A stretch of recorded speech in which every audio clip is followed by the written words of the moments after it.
শীত কেটে ঘরে ঢুকে ঘুমন্ত শিশু অপহরণ কিংবা অপহরণের চেষ্টার কারণে আতঙ্ক আর নিরাপত্তাহীনতায় দিন কাটছে নবাবগঞ্জের কৈলাইল ইউনিয়নে। এখানকার কাটাখালীর মাতপুর গ্রামের 2 বছরের শিশু সোহান অপহরণের মুক্তিপণের টাকা জোগাতে বর্গাচাষী বাবা এখন নিঃস্ব।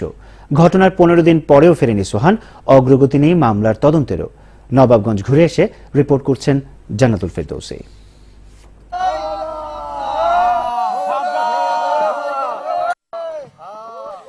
এরা গ্রাম্য পুলিশ কিংবা এলাকার নিরাপত্তায় বেতনভুক্ত কোনো টহলদার নয়। অপহরণকারীদের থাবা থেকে নিজের শিশু সন্তানকে বাঁচাতে প্রতিদিন এভাবেই নির্ঘুম রাত কাটাচ্ছেন আতঙ্কিত অভিভাবকরা। কৈলাইলের মাতপুর গ্রামে গত 2 সপ্তাহ ধরেই চলছে এই পাহারা। দিন কিংবা রাতে আদরের সন্তানটি চুরির ভয়ে আতঙ্কে থাকেন এখানকার মায়েরাও। বন্ধ হয়ে গেছে অনেক শিশুর স্কুল যাওয়াও। গত 14 জানুয়ারি কাটাখালীর মাতপুরের এই বাড়িতে শীত কেটে ঘরে ঢুকে ঘুমন্ত শিশু সোহানকে তুলে নিয়ে যায় অপহরণকারীরা। তবে যোগাযোগের জন্য ফেলে রেখে যায় এই মোবাইল নাম্বার। এখন তো সিংহদা মোবাইল আর চেনি বেশিরভাগ নেই। আমি তাহলে মনে আমার মোবাইল টেনে গেছে, তো মোবাইল আনতে গেছি, যা দেখি আমার ছেলে নেই।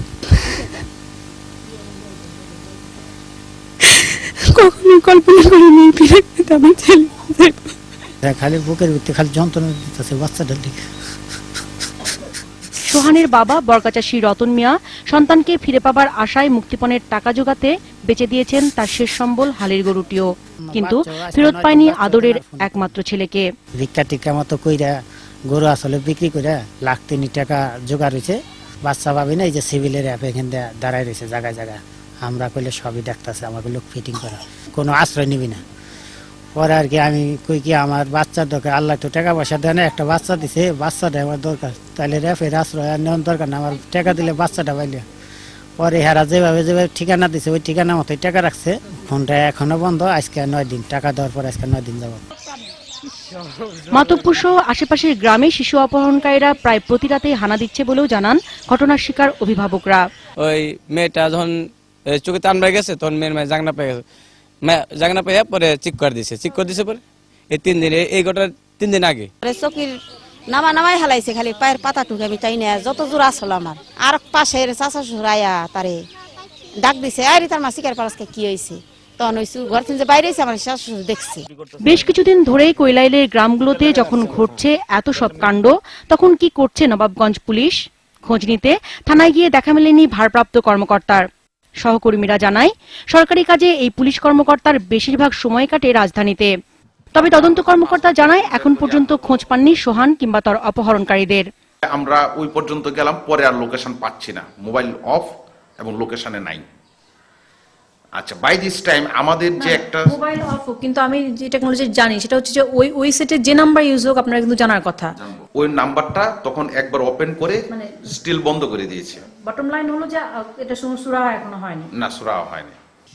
আতঙ্কে যখন নির্ঘুম রাত কাটাচ্ছে কৈলাইল ইউনিয়নের প্রায় 20 গ্রামের মানুষ, তখনও এই পুলিশ কর্মকর্তা বলছেন পুরোটাই এলাকাবাসীর বাড়াবাড়ি।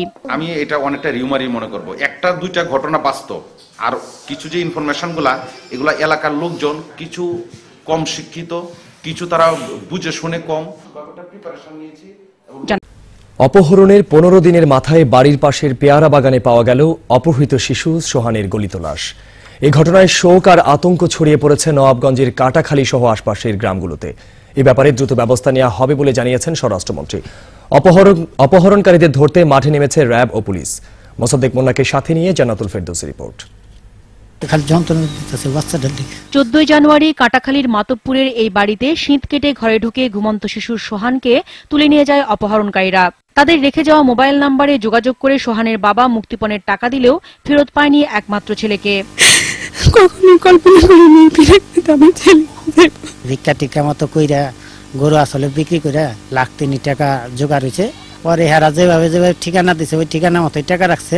ফোনটা এখনো বন্ধ, আজকে 9 দিন, টাকা দেওয়ার পর আজকে 9 দিন যাব। শনিবার বাড়ির পাশের পেয়ারা বাগানে পাওয়া গেল 2 বছরের শিশু সোহানের গলে যাওয়া লাশ।